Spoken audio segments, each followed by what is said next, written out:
Hey,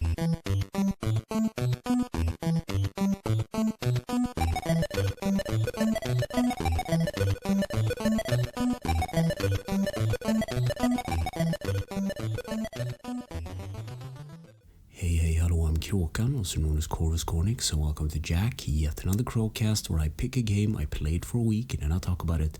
This week's game is Battletoads for the NES. It was released in 1991 and it's a beat-em-up platformer, developed by Rare and published by Tradewest. And also there'll be spoilers up ahead just so you know, but first a little backstory.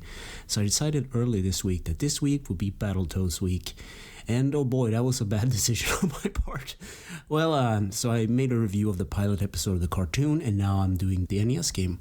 And the game starts with a logo in space, and then you get the title of the game, and then you get a bit of a story. So Pimpl and Princess Angelica are captured by the evil Dark Queen, just like the movie.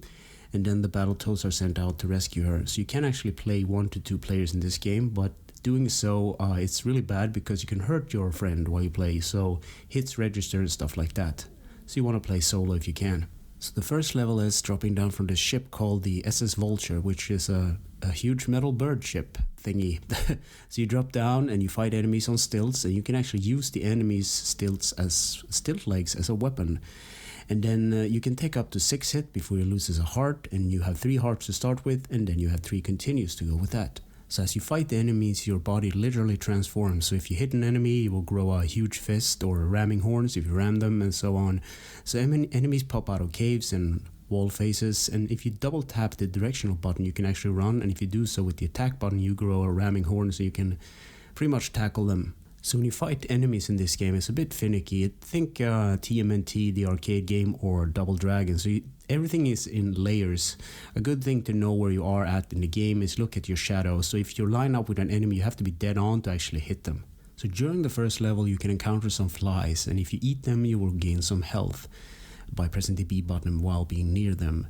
And another thing I forgot to talk about regarding the enemies are that they can actually hurt one another if they are, let's say they're a bit clumsy, they can actually run into each other and hit one another as well. And the boss of this level is a huge walker, and it shoots balls at you, or I guess they're rocks, and you pick them up and throw back at them. And the cool thing about this sort of game mode is that it's from the view of the ones driving the thing from the cockpit, and the thing takes 3 hits and then you're on to the next level. So the level coming up is called the Impact Crater. So you scale down this huge shaft via rope while kicking crows and avoiding man-eating plants. I also fought a blue fridge, and here's where I got my first game over. This game is very unforgiving. So later off in the level, you avoid electric currents and more fridges, and you can actually juggle the crows to get 1-ups and more points, but it's really hard to get a feel for it. And also this is a really, really long drop. Now it's time for the infamous turbo tunnel. So the backgrounds in this level looks like pulsating brains, and it turns crazy really fast. So there's this speeder race going on. You can't really stop, so try to avoid stuff and hurdles that get in your way while doing high speeds and super crazy jumps. And I'll talk a little bit more about this in the Easter egg, secrets and glitches section, because it's a really cool speed round that I watched of this. So next up is the ice level. So ice physics. Everybody loves ice physics, right? So there are snowmen throwing snowballs at you, there's spikes, there are long leaps and leap of fates, and the level stretches on forever. So next up is the surfing level. So you avoid logs, whirlpools, and this level also, like the turbo tunnel, has crazy jumps. So there's a funny Space Invaders bugs that arrive on screen and try to steal some of your heart. You can actually knock them off, which is kind of funny. And next up is the snake level. So you ride along huge snakes coming out of holes in the wall while avoiding spikes, and this level is really long. Thankfully there is a warp point in this level so you can actually skip ahead a bit.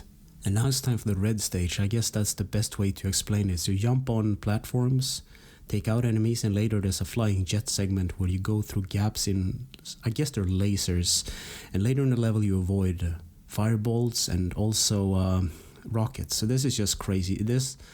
This game is too long for its own good, let's just say that. And up next is a house climbing level where the enemies are shooting robots and the boss here is just a spaceman. And now it's time for the pipe level. So you avoid spikes while being chased by a huge cog throughout the stage, and also you fight against the water physics. And it's kind of not a good time. So I actually watched a live playthrough of this on Twitch by Junkyard Dave, and he was actually practicing for a speedrun of this game, which is even more crazy. So the way he does it, he break down the levels in segments, and he does these save states on emulator, and he practice and practice. And that you gotta have some patience with this game because it's long and tedious. And then it's time for the chase stage. You go down a huge tower while kicking off bombs, and basically you need to get down to the bottom before this other character catches up with you. And also there's a boss at the end of it.